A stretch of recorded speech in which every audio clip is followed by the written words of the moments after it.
Hello बच्चों, क्या हाल चाल? मस्त। उम्मीद करते हैं कि आप मस्त और स्वस्थ होंगे। और जैसा कि बच्चों हम लोग प्रीवियस वीडियो में एक देख चुके हैं, वैद्युत क्षेत्र की तीव्रता क्या होती है, किसी बिंदु आवेश के कारण वैद्युत क्षेत्र कैसे निकालते, बिल्कुल इजी वे में बताया गया। और यदि बहुल आवेश का केस हो तो वैद्युत क्षेत्र कैसे निकालते हैं, वे सभी टॉपिक बच्चों हम लोग कवर कर चुके हैं। अब उन टॉपिकों पर मतलब कैसे बोर्ड में न्यूमेरिकल बनते हैं, उन न्यूमेरिकल को हम लोग देखेंगे। ठीक है, तो वीडियो हम लोग स्टार्ट करते हैं। न्यूमेरिकल कैसे बन सकते हैं? हाँ, पहला प्रश्न बच्चों यह है कि उस वैद्युत क्षेत्र का मान क्या होगा जिसमें एक इलेक्ट्रॉन पर उसके भार के बराबर वैद्युत बल कार्य करता है। देखिए, सबसे पहले जो प्रश्न में डाटा दिया जा रहा है, जो कहा जा रहा है, वैसे हम लोग काम करते जाए। इसमें बोला गया कि जो वैद्युत क्षेत्र है उसमें क्या रखा जा रहा है, एक इलेक्ट्रॉन है। ठीक है, और आप जानते हैं कि किसी भी चार्ज को जब हम वैद्युत क्षेत्र में रख देते हैं तो उसके ऊपर बल लगता है। वो बल कितना होता है आपको पता है, फार्मूला जो होता है E= क्या होता है, F/Q होता है। और मैं यहाँ से उस फोर्स को डिफाइन करूँ तो F= क्या हो जाएगा, Q/A हो जाएगा। सिंपल सी बात। लेकिन यहाँ पे आवेश की जगह पे वो आवेश क्या है, इलेक्ट्रॉन है। यानी जो फोर्स होगा वह E के बराबर हो जाएगा। भाई, इलेक्ट्रॉन पे कितना बल लग रहा है, E के इक्वल। ये बात क्लियर हो गया? अच्छा, हाँ, इलेक्ट्रॉन पर उसके भार के बराबर बल लगता है। और इस प्रश्न में एक बात और स्पष्ट कर दिया है कि जो बल है वह बल इलेक्ट्रॉन के भार के बराबर। भाई, भार किसके बराबर, m/g के बराबर। यानी क्या हो जाएगा, m/g के बराबर कार्य करता है। तो आपसे पूछा क्या जा रहा है कि उस वैद्युत क्षेत्र का मान क्या होगा। भाई, हमसे E पूछा जा रहा है। क्या पूछा जा रहा है, E। जैसा प्रश्न कह रहा है वैसे ही काम हमको करना है। अब देखिए, प्रश्न के अकॉर्डिंग ये भी फोर्स है, ये भी फोर्स है, मैं दोनों को इक्वल कर सकता हूँ, क्योंकि प्रश्न ही बोल रहा है कि जिसमें एक इलेक्ट्रॉन पे जो उसके भार के बराबर वैद्युत बल कार्य कर रहा है। भाई, इलेक्ट्रॉन पे बल कितना लगेगा, हम जानते हैं कि इलेक्ट्रॉन को जब फील्ड में रखेंगे, वैद्युत क्षेत्र में रखेंगे, तो इतना फोर्स लगेगा, इसके इक्वल हो जाएगा। और बोला जा रहा है कि यह जो फोर्स है उसके भार के बराबर है। भार आप जानते हैं W = mg होता है, तो W हमने F के इक्वल लिख दिया, F = mg हो जाएगा। भाई, जितना फोर्स नीचे लगाएगा वही तो उसके भार के इक्वल होगा। अच्छा, यानी अब हम प्रश्न के अकॉर्डिंग बच्चों काम करते हैं। प्रश्न अनुसार, प्रश्न के अकॉर्डिंग जो हो जाएगा, जो बच्चों फोर्स है, एक्चुअल में ये जो है क्या है, उसका भार है। यह फोर्स mg उसके भार के इक्वल है।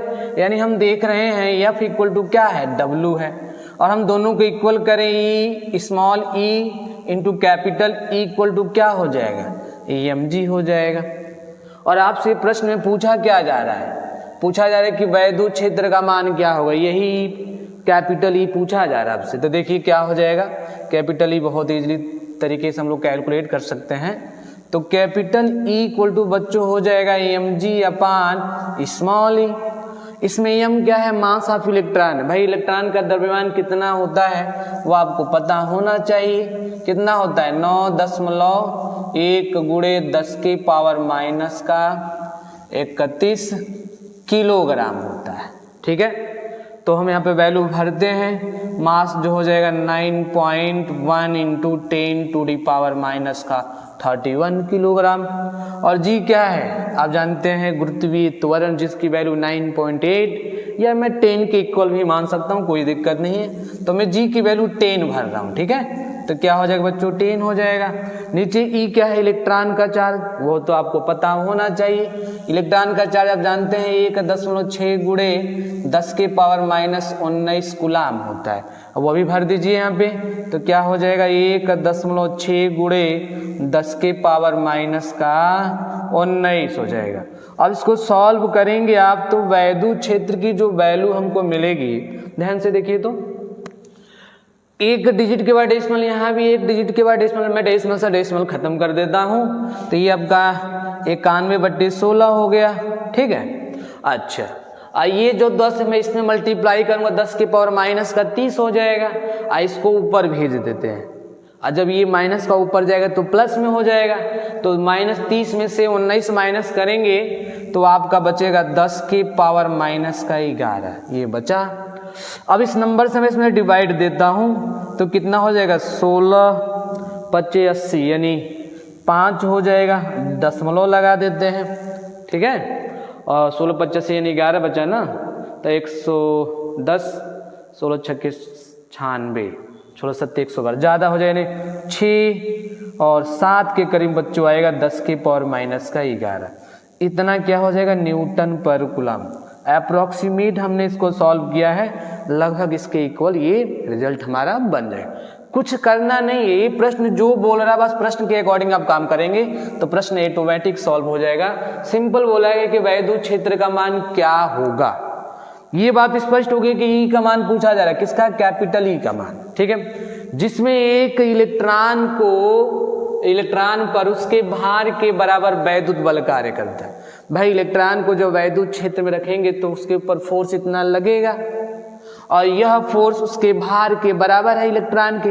अब भार आप जानते हैं कि W बराबर mg होता है, यही इसके फोर्स के इक्वल हो जाएगा। भाई प्रश्न के according F equal to W बोला है कि जो फोर्स है उसके भार के बराबर है, तो हमने F और W का मान भर दिया। F हमारा ऊपर से देख ही रहे हैं, W हमारा mg है, ये गुणा में है तो भाग में चला गया, बस दोनों का मान भर के गुणा भाग कर दिए, फाइनल आंसर हमने नीचे लिख दिया है, ठीक है। ये हो गया, ठीक है बच्चों।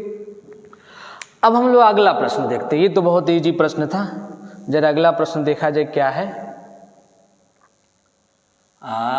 अगला प्रश्न बच्चों दिया है कि मूल बिंदु पर +5 माइक्रोकूलम का बिंदु आवेश रखा है और यह दूरियां मीटर में मानते हुए एक पॉइंट बोल दिया है कि जो आवेश है वो कहाँ रखा गया है, मूल बिंदु पर रखा गया, ठीक है। जैसे देखो यहाँ पे x y z में दिया गया है, तो जाहिर सी बात है जो कोऑर्डिनेट होगा वह कुछ इस प्रकार होगा। देखिए x हो गया, y हो गया और z हो गया, और मूल बिंदु पर आवेश बैठा है कितना, +5 माइक्रोकूलम। और मूल बिंदु का निर्देशांक आपको पता होना चाहिए 0,0 होता है, ठीक है। दूरियां मीटर में मानते हैं, ये दूरी क्या है, सभी मीटर में दी गई हैं। तो वैद्युत क्षेत्र की तीव्रता ज्ञात कीजिए, यानी जिस पॉइंट पर हमको वैद्युत क्षेत्र की तीव्रता पूछी जा रही है, मान लीजिए वह पॉइंट हमारा कहीं भी इधर हो सकता है। जैसे मैं एग्जाम्पल के रूप में यहाँ मान लेता हूँ, तो मान लीजिए क्या है 3,4,0 हो गया, ठीक है। और इसी पॉइंट पर आपसे वैद्युत क्षेत्र की वैल्यू पूछी जा रही है। मैं इस पॉइंट को मिला देता हूँ लोग, तो यहाँ से यहाँ तक कितनी दूरी है वह दूरी हमको पता रहेगा, तभी वैद्युत क्षेत्र हम निकाल पाएंगे। और प्रश्न में एक बात स्पष्ट कर दी है कि ये सभी दूरियां किस में है, मीटर में माननी है, ठीक है। तो दो बिंदु के बीच की दूरी पहले हम निकाल लें। आवेश तो स्पष्ट हो गया भाई, आवेश कितना है, +5 माइक्रोकूलम है। तो मैं इसको कूलम में चेंज करूं तो कितना हो जाएगा, 5 × 10 की पावर -6 कूलम। भाई माइक्रो का मतलब -6 होता है। आवेश पता है, दूरी निकल जाए तो हमारा काम बन जाएगा, क्योंकि वैद्युत क्षेत्र की तीव्रता का व्यंजक हमको पता है क्या होता है। अब व्यंजक जानते हैं, कैपिटल E = 1/4 पाई ε0 Q/ क्या होता है, r² होता है। इसका मान पता ही है, Q दिया ही गया है, R जैसे निकल जाए तो हमारा काम हो जाएगा। भाई R कैसे निकालेंगे, दो बिंदु के बीच की दूरी निकालनी आपको आनी चाहिए। तो देखिए दो बिंदु के बीच की जो दूरी निकाली जाती है वह फार्मूला होता है, यदि दो कोऑर्डिनेट x1 y1 z1 हो, x2 y2 z2 हो, तो कैसे निकाला जाता है आप जानते हैं फार्मूला, x2 - x1 का whole square plus y2 - y1 का whole square plus z2 - z1 का होल स्क्वायर। उसी के अकॉर्डिंग आप देख रहे हैं कि हमारा ये क्या है, x1 y1 z1 है, x2 y2 z2 हो गया है। तो दूरी जब निकालेंगे भाई तो कितना हमारा रिजल्ट बनेगा, देखिए तो x2 मतलब 3, तो 3 क्या हो जाएगा 0, इसका होल स्क्वायर प्लस y2 का मतलब 4, तो 4 - 0 का क्या हो जाएगा होल स्क्वायर प्लस z2, यानी तो हमारा 0 है। देखिए z2 क्या है 0 है, तो 0 माइनस क्या हो जाएगा 0 का होल स्क्वायर। आज सॉल्व करेंगे इसको तो किसके बराबर हो जाएगा 3 तरीके 9 हो जाएगा ना भाई, तो 0 है घटाएंगे तो 3 ही होगा, 9 हो जाएगा, 4 चौका 16, और 16 न कितना होता है 25, तो जाहिर सी बात है R का मान कितना आ गया 5। लो भाई हमने दूरी निकाल दिया। अब हमको वैद्युत क्षेत्र की तीव्रता निकालनी है। अब उसको तो हम बहुत इजीली कैलकुलेट कर सकते हैं। अभी फार्मूला हमने बताया कैपिटल इक्वल टू क्या होता है 4 पाई epsilon naught Q by R square होता है। बस मान भरना है, इसका मान आपको पता होना चाहिए। इस कांस्टेंट का मान कितना होता है 9 गुणे 10 की पावर 9, और आवेश अभी बताया गया है 5 गुणे 10 की पावर माइनस 6 कूलाम है, यानी क्या हो जाएगा 5 गुणे 10 के पावर माइनस 6, और बीच की दूरी का वर्ग, दूरी हमने निकाला है 5, उसका स्क्वायर करेंगे तो क्या हो जाएगा 25।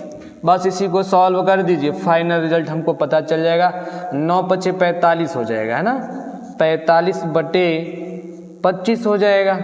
सही किए है ना, हाँ सही तो है। इसको पावर को सॉल्व करेंगे तो कितना हो जाएगा जरा देखिए, तो 9 में से 6 जाएगा तो ये आपका 3 हो जाएगा। ठीक है, अच्छा इसको थोड़ा छोटा कर देते हैं। तो छोटा करेंगे तो आपका ये जो नंबर होगा पहले छोटा करते हैं, 5 से काटते हैं तो 5 9 45, 5 बच्चे 25, हाँ गुणे 10 की पावर क्या हो जाएगा 3। अब फाइनली सॉल्व करेंगे तो 5 1 कम 5 बचा 4 यानी 40, 5 अट्ठे 40, यानी डेसिमल लगा के 1.8 गुणे कितना हो जाएगा 10 के पावर 3 न्यूटन पर कूलम। हो गया ये भी सॉल्व। बहुत इजी प्रश्न है, कुछ करना ही नहीं था। देखिए एक बार और समझेंगे हमने क्या बताया है। इसमें सिंपल बोला गया कि मूल बिंदु पर 5 माइक्रो कूलम का बिंदु आवेश है, दूरियां ये सभी मीटर में माननी है, वैद्युत क्षेत्र की तीव्रता बतानी है। मूल बिंदु से इतनी दूरी पर हमने बताया कि भाई मेरे पास कोई कोऑर्डिनेट XYZ है, मान लीजिए ये मूल बिंदु है। मूल बिंदु के निर्देशांक आपको पता होना चाहिए कि भाई 0,0 ही होते हैं, ये कभी 0 0 हो जाएंगे। जिस पॉइंट पे बताना है वह यह है। अब यहाँ से यहाँ तक कितनी दूरी है, थोड़ा सा आपने जो गणितीय फार्मूला पढ़ा होगा 2 बिंदुओं के बीच की दूरी निकालने का, वही हमने यूज किया। देखिए x2 माइनस x1 का whole square plus y2 minus y1 का whole square, z2 minus z1 का होल स्क्वायर। बस मान भर दिए, मान भर के गुणा भाग किए तो r का मान 5 निकल के आ गया। भाई जब r निकल गया तो फार्मूला तो हम जानते हैं इक्वल टू क्या होता है 1/4 pi epsilon naught Q by R square होता है। बस मान भर दिए, मान भर के गुणा भाग किए, फाइनल आंसर हमारा आ गया 1.8 गुणे 10 के पावर 3 न्यूटन पर कूलम। ठीक है, अगले प्रश्न को बच्चों देखते हैं हम लोग। अगले प्रश्न को अगला प्रश्न हमारा है कि किसी इलेक्ट्रॉन के कारण 1 मीटर की दूरी पर, देखिए प्रश्न कितना मजेदार है। बोला जा रहा है कि किसी इलेक्ट्रॉन के कारण, मान लीजिए कि मेरे पास एक इलेक्ट्रॉन यहाँ पर है, ठीक है, इलेक्ट्रॉन के कारण 1 मीटर की दूरी पे, यह मैं मान लेता हूँ 1 मीटर की दूरी है। ठीक है, ठीक है, 1 मीटर की दूरी पर निर्वात में और जल में वैद्युत क्षेत्र की तीव्रता। बहुत आसान प्रश्न है। 1 मीटर की दूरी पे मान लो पॉइंट P है, इसी पॉइंट P पर पहले वैद्युत क्षेत्र की तीव्रता बतानी है। और पहले केस में बोला गया है कि निर्वात, पहले केस में क्या है निर्वात, और वैद्युत क्षेत्र की तीव्रता का व्यंजक आपको पता होना चाहिए 1/4 pi epsilon naught Q by R square होता है, यही होता है। और प्रश्न में बात स्पष्ट कर दी, इलेक्ट्रॉन के कारण पूछा जा रहा है तो इलेक्ट्रॉन पे चार्ज होता है 1.6 गुणे 10 के पावर माइनस का 19 कूलम। बहुत इजी प्रश्न अभी लिए गए हैं। ठीक है, चलिए बस मान भर दीजिए। यहाँ पे ये निर्वात के लिए हमने फार्मूला लिखा, जब कोई माध्यम आता है यहाँ पे कैपिटल K से मल्टीप्लाई कर देते हैं। ठीक है, तो देखिए क्या हो जाएगा, कैपिटल इक्वल टू, इसका मान आप जानते हैं 9 गुणे 10 के पावर 9 हो जाएगा। आवेश इलेक्ट्रॉन के चार्ज के बराबर है तो 1.6 गुणे 10 के पावर माइनस का 19 हो जाएगा। और बीच की दूरी का वर्ग, दूरी के 1 मीटर बोला, ये देखिए प्रश्न में बोला है 1 मीटर की दूरी पर। पहले केस में निर्वात है तो निर्वात के केस में बताया जा रहा है दूरी 1 ही है तो 1 का स्क्वायर करेंगे तो 1 ही होगा। तो देखिए सॉल्व करेंगे तो क्या हो जाएगा, ये 16 9 144 हो जाएगा। तो 144 हो गया, एक डिजिट के बाद डेसिमल लगा दीजिए, यहाँ पर डेसिमल हो जाएगा। अब गुणे 10 की पावर 19 से 9 घटा देंगे तो माइनस का क्या हो जाएगा 10 न्यूटन पर कूलम। यह पहले केस में जो निर्वात में पूछा जा रहा था वहां हमने बता दिया। अब अगले केस में कहा जा रहा है कि यही जो इलेक्ट्रॉन है एक ही मीटर की दूरी पर है पॉइंट पी, लेकिन इस बार जो है कहां पर है, जल में रख दिया गया है, कोई माध्यम आ गया है। यानी बच्चों अब यहाँ पे जल भर दिया गया है और जल के लिए परावैद्युतांक दिया गया है 80। ठीक है, अब पूछा जा रहा है कि अब बताइए पी पर वैद्युत क्षेत्र कितना होगा। सेम फार्मूला वही यूज करेंगे आप, बस E इक्वल टू क्या हो जाएगा 1/4 pi epsilon naught Q by R square. बस फर्क ये है कि अब कोई माध्यम में रख दिया गया है तो यहाँ पे माध्यम का जो परावैद्युतांक है उससे हमको मल्टीप्लाई करना हो। यहाँ पे निर्वात में रखे थे तो निर्वात के लिए अब जानते हैं कि जो K की वैल्यू होती है 1 भर देंगे तो सिंपल हो जाएगा, वही बात है, क्योंकि निर्वात के लिए K का मान 1 होता है। यहाँ पर कोई माध्यम है, उस माध्यम का परावैद्युतांक हमको दिया गया है, बस मान भर दीजिए। इसका मान आप जानते हैं 1/4 पाई एप्सिलॉन नॉट का मान तो आप जानते ही हैं कितना होता है 9 गुणे 10 के पावर 9। आवेश सेम वही इलेक्ट्रॉने हैं तो 1.6 गुणे 10 के पावर माइनस का 19 कूलम हो जाएगा। और नीचे हमारा कैपिटल K और R बचा है। दूरी देखिए एक ही मीटर है, दूरी बदला नहीं जा रहा है, वही है तो जाहिर सी बात है दूरी एक ही होगा। गुणे K का मान कितना बोला गया है 80, बस यहाँ पे 80 रख दीजिए।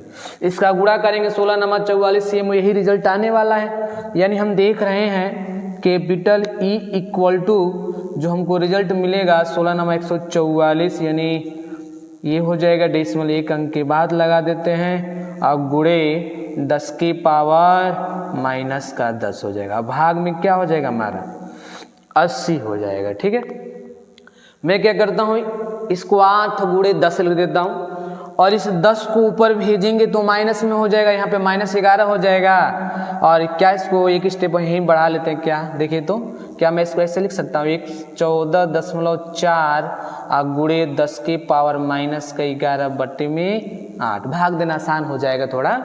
अरे भाई 8 गुणे 10 लिख सकते हैं ना, उस 10 को ऊपर भेजेंगे माइनस होगा -1 और ऊपर जाएगा तो इसमें 8 हो जाएगा तो -11 हो गया।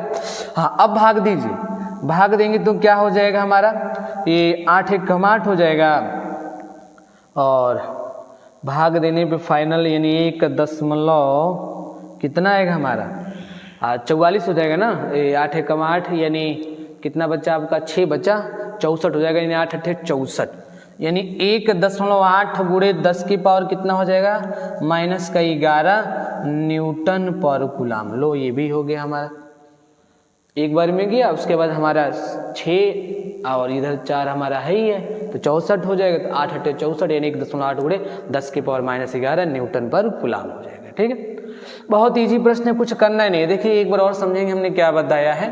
हमने सिंपल बताया कि मेरे पास कोई इलेक्ट्रॉन है, जो इलेक्ट्रॉन 1 मीटर की दूरी पर रखी गई है और उस इलेक्ट्रॉन जो 1 मीटर की दूरी है वहाँ पर हमको वैद्युत क्षेत्र की वैल्यू फाइंड आउट करनी है। पहले केस में जब निर्वात हो और दूसरे केस में जब उसके बीच में कोई परावैद्युतांक मटेरियल जैसे जल भर दिया गया है और जल के लिए की कमान दिया गया है, तब वैद्युत क्षेत्र की तीव्रता क्या होगी। हमने दोनों केसों में, ये केस नंबर 2 था, 1 नंबर यहाँ पे हमने दोनों केस फाइंड आउट कर लिया है। ठीक है, चलिए अगला प्रश्न देखिए भाई। अगला प्रश्न दिया गया है कि बिंदु कैपिटल A तथा कैपिटल B पर क्रमशः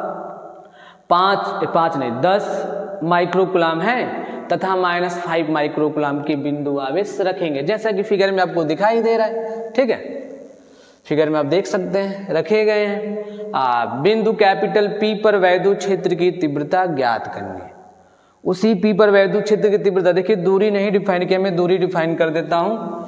यह जो दूरी है 1 मीटर की दूरी है। ठीक है, और यहाँ से जो दूरी है 1 मीटर की दूरी है और आपसे पूछा जा रहा है कि पॉइंट P पर वैद्युत क्षेत्र का मान कितना होगा। देखिए यह जो है ये प्रश्न हमारा ऐसा है, यह एक बहुल आवेश का केस बन जा रहा है, क्योंकि अभी तक हमने आपको जो बताया है कि यदि मेरे पास एक प्लस चार्ज Q है, इससे स्मॉल r दूरी पर कोई पॉइंट P है और यहाँ पर वैद्युत क्षेत्र की तीव्रता बतानी है, तो उसका व्यंजक आप जानते हैं कि 1/4 pi epsilon not by Q R square होता है, ये होता है। लेकिन यह एकल बिंदु आवेश के लिए है, लेकिन जब एक से अधिक बिंदु आवेश हो जाते हैं तो हम उस केस में वैद्युत क्षेत्र की गणना बच्चों करते हैं अध्यारोपण के सिद्धांत से। भाई अध्यारोपण का सिद्धांत बताता है क्या? अध्यारोपण का सिद्धांत यह बताता है कि आपके पास जितने भी चार्ज हैं उन सभी चार्जों की वजह से उस पॉइंट पर अलग अलग वैद्युत क्षेत्र निकालिए और निकालने के बाद उसका क्या कर दीजिए, परिणामी के लिए सदिश योग कर दीजिए। ठीक है, तो चलिए पहले हम बात करते हैं ये जो हमारा पॉइंट बी पे चार्ज मौजूद है, यह बताइए कि इस चार्ज की वजह से इस पॉइंट पर वैद्युत क्षेत्र किधर बनेगा, आउटवर्ड बाहर की तरफ बनेगा कि अंदर की तरफ? तो आपको पता होना चाहिए, हमने बताया है पीछे कि यदि मेरे पास चार्ज पॉजिटिव है तो वैद्युत क्षेत्र का डायरेक्शन आउटवर्ड बाहर की तरफ होता है, और यदि चार्ज निगेटिव है तो डायरेक्शन अंदर की साइड होता है। ठीक है, तो देखिए हमारा चार्ज क्या है, बी पे जो चार्ज मौजूद है वो निगेटिव है, तो यहाँ पे जो वैद्युत क्षेत्र हमको मिलेगा वो अंदर की साइड मिलेगा। ठीक है, तो मैं यहाँ पे दिखा देता हूँ, अंदर की साइड हमको वैद्युत क्षेत्र मिलेगा, देखिए अंदर की साइड, यानी मैं इसको बोल देता हूँ ईबी बोल देता हूँ। ईबी इसलिए बोल देते हैं कि जो बी पे चार्ज मौजूद है उसके वजह से ये वैद्युत क्षेत्र है। ठीक है, और यहाँ पे जो ए पे चार्ज बच्चों मौजूद है वो हमारा कैसा है, पॉजिटिव है, तो इसके वजह से आउटवर्ड बाहर की तरफ होगा, यानी इधर होगा बाहर के साइड। अब मैं इसको बोल देता हूँ ई ए बोल देता हूँ, क्योंकि यह चार्ज ए पे मौजूद है। अब हमारा टारगेट यह है कि दोनों को अलग अलग निकाल लें और बिंदु पी पर परिणामी वैद्युत क्षेत्र के लिए दोनों का क्या कर देंगे, सदिश योग कर देंगे, यानी वेक्टर ई ए प्लस ई बी करेंगे दोनों को। जैसे दो सदिश को कक्षा 11 में आपने जोड़ना सीखा था वैसे ही जोड़ा जाएगा। तो सबसे पहले हम क्या करते हैं, अलग अलग चार्जों की वजह से वैद्युत क्षेत्र निकालते हैं। तो देखिए पहले हम क्या निकालते हैं, ई बी निकालते हैं। ठीक है, तो देखिए जो हमारा ई बी होगा वह कितना हो जाएगा, 1/4 पाई एप्सिलॉन नॉट क्यू, चलो क्यू बी मैं लिख देता हूँ क्योंकि जो इस पर चार्ज मौजूद है उसको क्यू बी बोल दिया जाए, चाहे पे मैं दिखा भी देता हूँ। ये हमारा चार्ज क्यू ए है और ये चार्ज हमारा क्या है, क्यू बी है, बीच की दूरी का स्क्वायर। ठीक है, जैसा कि फिगर में हमने दूरी डिफाइन कर दी, यहाँ से यहाँ तक की दूरी कितनी, 1 मीटर है, जैसा कि आप फिगर में देख रहे हैं। तो ई बी बराबर इसका मान कितना होता है आप जानते हैं, 9 गुणे 10 की पावर 9 क्यू बी, यानी आवेश डिफाइन कर दिया गया। देखिए क्यू बी जो दिया गया है, थोड़ा यहाँ पे मैं आपको डिफाइन कर देता हूँ। क्यू बी 5 माइक्रोकुलाम है, कितना है, 5 माइक्रोकुलाम। माइक्रो को चेंज कर दिया जाए कुलाम में, तो आप जानते हैं माइक्रो का मतलब 10 के पावर माइनस 6 होता ही है। तो क्या मैं इसको 5 गुणे 10 के पावर माइनस 6 कुलाम नहीं लिख सकता हूँ? तो चलिए मान भर दीजिए, क्यू बा कर दो, क्या हो जाएगा। यहाँ पे निगेटिव साइन है तो कभी निगेटिव साइन आप यूज नहीं करेंगे, क्योंकि हम आवेश के परिमाण यूज करते हैं, और परिमाण जो होते हैं बच्चों हमेशा पॉजिटिव होते हैं। ठीक है, क्योंकि परिमाण जो होता है वो मॉड से निकलता है, और मॉड से हमेशा धनात्मक वैल्यू, पॉजिटिव वैल्यू ही निकलती है। ठीक है, तो हम उसका परिमाण यूज कर रहे हैं। तो 5 गुणे क्या हो जाएगा, 10 की पावर माइनस 6 हो जाएगा। बीच की दूरी यहाँ से यहाँ तक की दूरी कितनी है, 1 मीटर है, तो 1 मीटर का स्क्वायर कर दिया जाए। हाँ, सॉल्व करेंगे तो ई बी बराबर कितना मिलेगा, 9 × 5 = 45 हो जाएगा। 45 गुणे 9 में से 6 चला जाएगा, यानी 3 हो जाएगा। इतना न्यूटन पर गुलाम हो गया। ठीक है, हमने ई बी फाइंड आउट कर लिया। ठीक है, अब ऐसे ही क्या करते हैं, यह वाला फाइंड आउट करते हैं, इसकी वैल्यू भी डिफाइन कर दी जा रही है। क्यू ए है तो मैं इसको लिख सकता हूँ 10 गुणे 10 के पावर माइनस 6 कुलाम। माइक्रो को बदल दिया गया है। ठीक है, तो यहीं बगल में निकालते हैं, तो हमारा क्या हो जाएगा, ये ई ए हो जाएगा, फार्मूला 1/4 पाई एप्सिलॉन नॉट और Q A upon R square. अब बस फिगर के माध्यम से दूरी थोड़ा डिफाइन कर देते हैं। देखिए हमको यहाँ से वहाँ तक की दूरी चाहिए, ध्यान से देखिए, और यहाँ से यहाँ तक की दूरी कितनी, 1 मीटर, और यहाँ से यहाँ तक कितनी, 1 मीटर। अब यहाँ से वहाँ जाने तो दोनों को जोड़ना होगा, यानी 1 + 1 2 हो जाएगा, यानी यहाँ से यहाँ तक की बच्चों जो दूरी होगी वह 2 मीटर के इक्वल होगी। ठीक है, तो क्या हो जाएगा, ई इक्वल टू, इसका मान आप जानते ही हैं 9 गुणे 10 के पावर 9 होता है, और आगे से यहाँ पे डिफाइन कर दिया गया है, कितना है 10 गुणे 10 के पावर माइनस का 6, और डिवाइड में आर का मान 2 है तो 2 का स्क्वायर करेंगे तो ये 4 हो जाएगा। यानी ई ए इक्वल टू जो बच्चों वैल्यू हमको मिलेगी, जरा देखिए कितना हो जाएगा, ये 90 हो जाएगा, 90 से भाग देंगे तो ये तो हमारा लग रहा है 90 भागा 4 यानी 22.5 के करीब, यानी मैं लिख सकता हूँ 22.4, ओ सॉरी 22.5 ना, 22.5 गुणे 9 है, 6 एक हट जाएगा तो प्लस का 3, ठीक है। देखिए हमने कैसे किया है, मल्टीप्लाई करेंगे इस केस में तो 90 हो जाएगा, 90 में जब 4 से भाग करेंगे तो 22.5 यानी 22.5 के करीब आएगा, क्योंकि 22.5 गुणे 4 करते हैं तो 90 ही होता है, तो उसको 4 भागों में डिवाइड कर दिए, ठीक है, 22.5 के करीब आएगा, ठीक है। तो हमने क्या किया, अलग अलग वैद्युत क्षेत्र पहले फाइंड आउट कर लिए, ठीक है। अब देखिए हमको क्या करना है, परिणामी निकालना है ना, हमको तो बिंदु P पे क्या क्या क्या चाहिए, परिणामी वैद्युत क्षेत्र चाहिए, तो परिणामी के लिए दोनों को जोड़ना होगा। अब कैसा जोड़ेंगे, सदिश योग करेंगे। तो देखिए 2 सदिशों को जोड़ना आपको आना चाहिए, आपने क्लास 11th में पढ़ा होगा एक फार्मूला, यदि मेरे पास 2 सदिश A और B हो तो उसको जोड़ने का फार्मूला होता है A square plus B square plus 2AB cos theta. Theta जो होता है दोनों सदिशों के बीच का कोण होता है, तो यहाँ पर हम देख रहे हैं थीटा कितना है, दोनों सदिश एक दूसरे के अपोजिट है तो 180 बनना है। तो मैं चूंकि यहाँ पे माना हूँ कि सदिश ए और बी है, लेकिन एक्चुअल में सदिश मेरे पास क्या है, ई ए और ई बी है, तो मैं उसके रूप में लिखूँ तो परिणामी को आप कैपिटल ई मान लीजिए, ठीक है, बेहतर होगा। यानी परिणामी हमारा क्या हो जाएगा, कैपिटल ई, और ये मैं लिख सकता हूँ ई ए का स्क्वायर प्लस ई बी का स्क्वायर प्लस 2 टाइम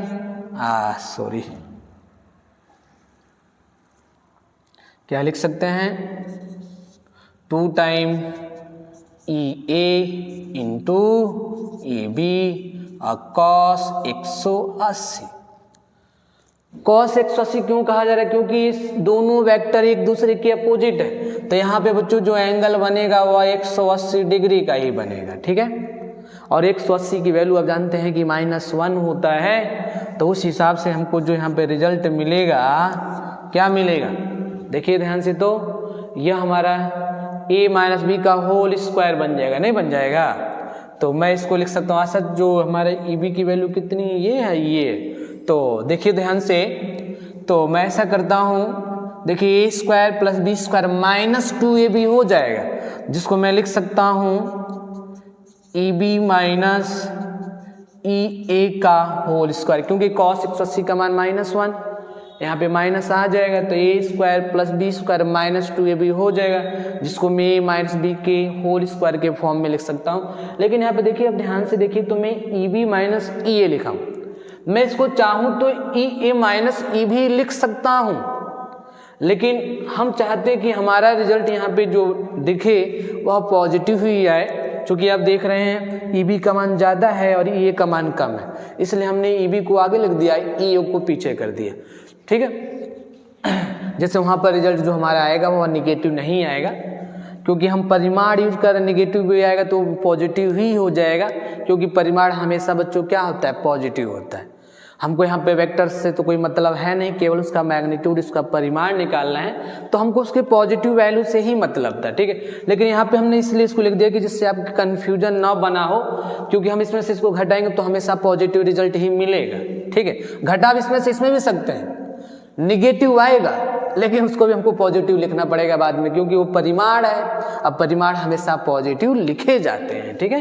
तो देखिए क्या हो जाएगा हमारा ये फाइनल जो बच्चों ई मिलेगा, इससे बाहर क्या निकल गएगा, होल स्क्वायर स्क्वायर रूट हट जाएगा, तो हमारा हो जाएगा ये E B minus E A हो जाएगा। और हमने ई बी और ई ए का मान निकाला, देखिए ई बी का मान ये है और ई ए का मान ये, दोनों मान भरिए, तो यहाँ पे आप भरेंगे तो कितना हो जाएगा, ई बी का मान हमारा है 45 गुणे 10 के पावर 3 माइनस ये है 22.5 गुणे 10 की पावर 3। ये 45 है, 22 है, आधा हो जाएगा उसका भाई। 45 का आधा करते हैं 22.5 ना होता है, तो कितना हो जाएगा कैपिटल इक्वल टू 22.5 गुणे 10 के पावर 3 न्यूटन पर कूलम। यह हमने बच्चों रिजल्ट परिणामी वैद्युत क्षेत्र लिखा।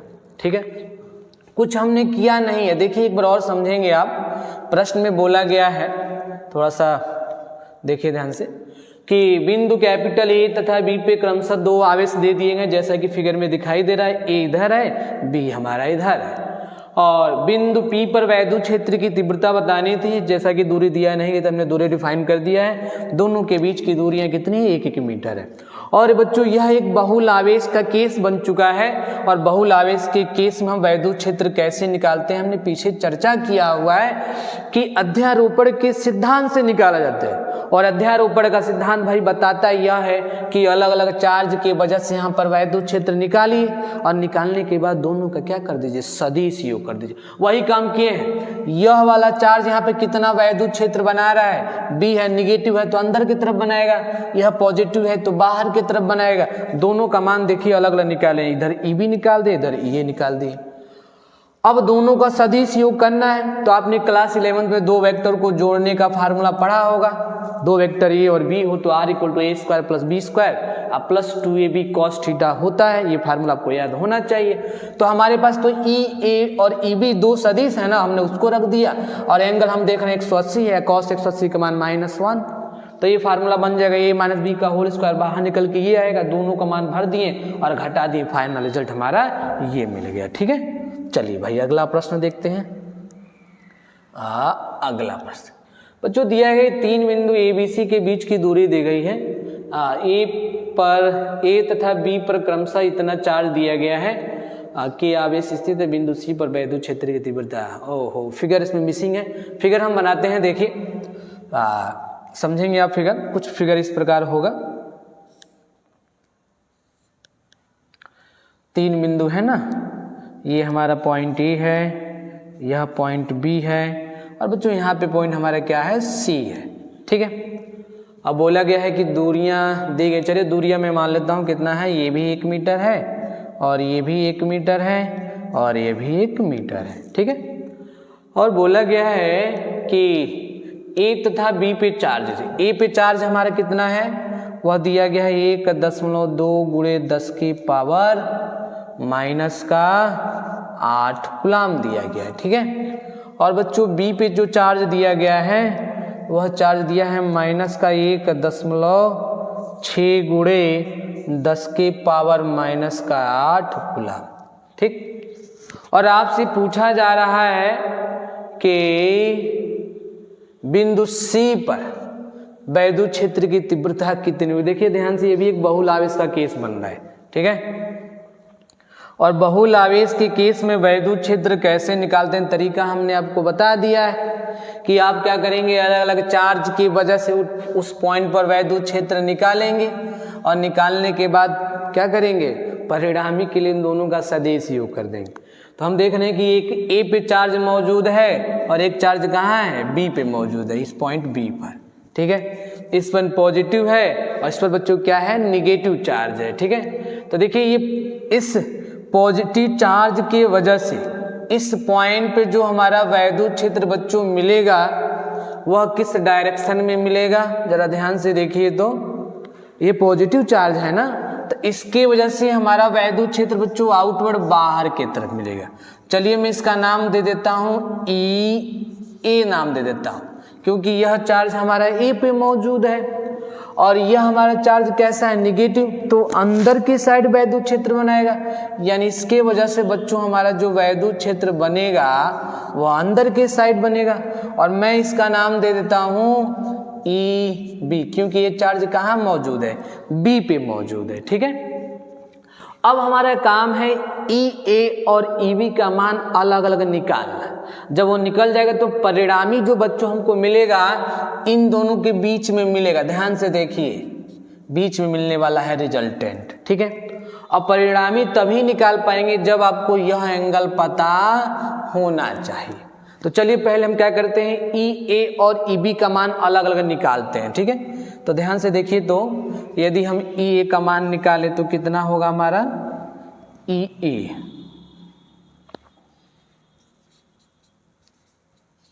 फार्मूला सेम आप जानते हैं 1/4 pi epsilon naught Q A upon R square.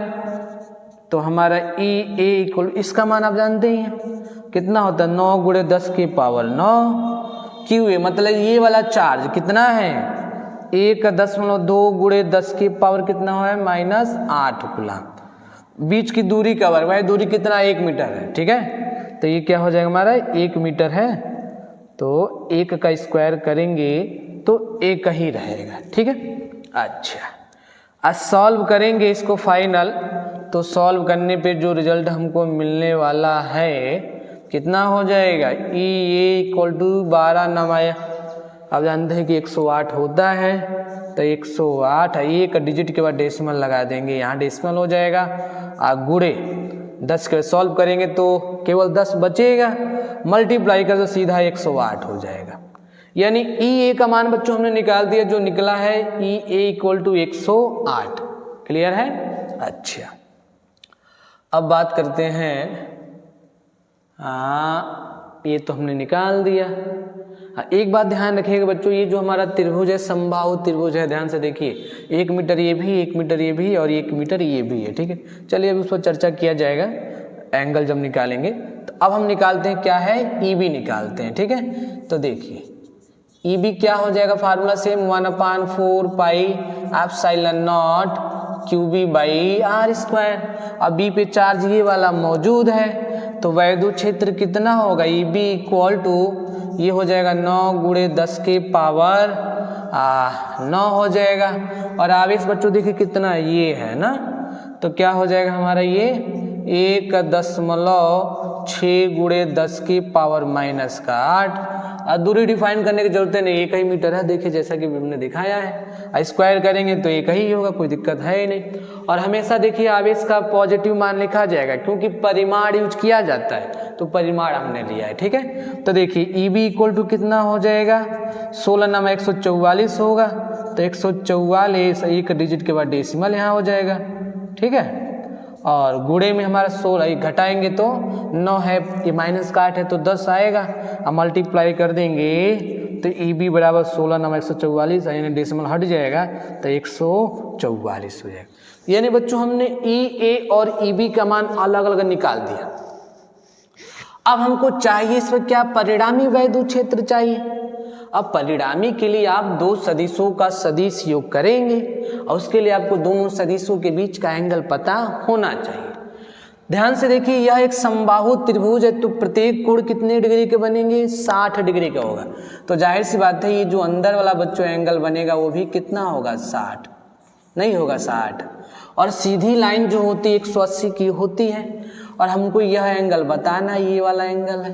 ठीक है, तो हम 180 में से इतना माइनस कर देंगे तो ये बचा हुआ एंगल हमको पता चल जाएगा। अब बचा हुआ बच्चों एंगल हमको मिलेगा 120, नहीं मिल जाएगा भाई, 180 में 60 माइनस करेंगे 120 आ जाएगा। अब दोनों को जोड़ना ही है केवल। देखिए फाइनल के लिए क्या करते हैं, तो बिंदु सी पर परिणामी वैद्युत क्षेत्र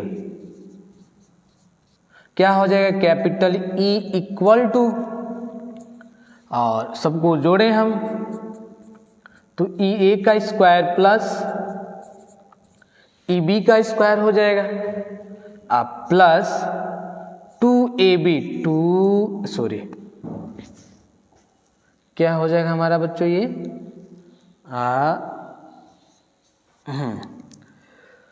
ई ए का स्क्वायर प्लस ई बी का स्क्वायर हो जाएगा हमारा ये, अब प्लस 2 टाइम ई ए और ई बी कॉस 120 डिग्री।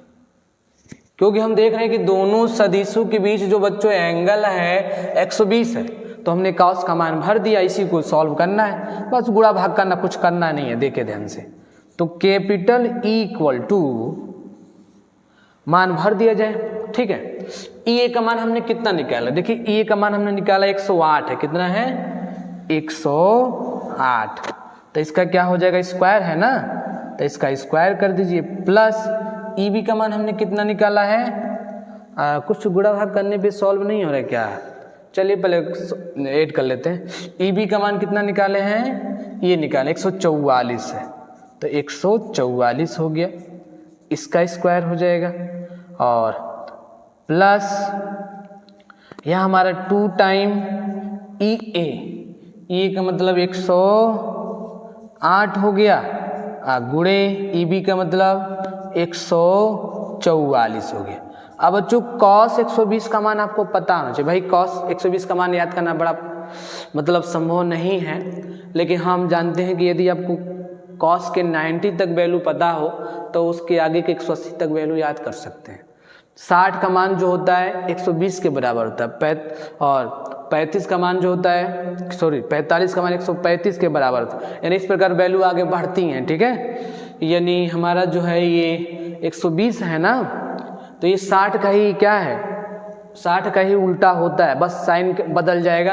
अब जानते हैं cos 60 का मान कितना होता है, 1/2 होता है ना, 1/2 इसका भी मान हो जाएगा, लेकिन चिन्ह बदल जाएगा, माइनस हो जाएगा, यानी माइनस का 1/2 होता हो जाएगा, ठीक है। तो cos 60 का बच्चों मान होता है ये माइनस का 1/2, 2 से 2 हमारा क्या हो जाएगा, कट जाएगा, कटने के बाद सॉल्व करेंगे तो कैपिटल E इक्वल टू 108 का स्क्वायर प्लस 144 का स्क्वायर। 108 का जो स्क्वायर बच्चों होता है वह लगभग हमको पता है कि वो हमारा स्क्वायर बच्चों होता है 11,664 के करीब आएगा, ठीक है। सॉल्व करके देख लीजिएगा आप। अब प्लस 144 का स्क्वायर करेंगे तो ये आपका 20,736 के करीब आएगा। और बच्चा हमारे ये 2 नंबर बचा है, देखिए तो ये देखिए चिन्ह बदल जाएगा, ये माइनस है, ये प्लस, तो माइनस हो जाएगा हमारा, और 108 का 144 में गुणा करेंगे तो 15,552, 1 मिनट, 15,552 के करीब हमारा ये आएगा, ठीक है। थोड़ा गुणा भाग अब कर लीजिएगा, ठीक है। और फाइनली जब इसको सॉल्व करेंगे तो कैपिटल E इक्वल टू कितना हो, थोड़ा ये गुणा भाग करने वाला नंबर है, इसको इसमें जोड़ें आप तो 20 है, 11 है, यानी 31 हो जाएगा, 736 है, यानी 6 8 14 400, ठीक। ये आपका हो जाएगा 32,400, क्योंकि 64 है, 3600 हमारा हो ही जा रहा है ऐसे, 32,400 हो जाएगा, और माइनस का इधर हमारा है 15,552, ठीक। ये 32 है, ये 15 है, तो लगभग आपका ये कितना मिलेगा, 17 के करीब आना चाहिए नंबर, 17,000 से थोड़ा सा कम आएगा। देखो 32,400 है, ये 15,000, यदि ये मान लीजिए नंबर 15,400 होता है, घटाने पे कितना 17,000 आता, थोड़ा सा नंबर ये ज़्यादा है, तो लगभग आपका जो नंबर आने वाला है घटाने पे E equal to square root के अंदर कितना आ जाएगा हमारा 16,800, 1 मिनट क्या कर दिए यार,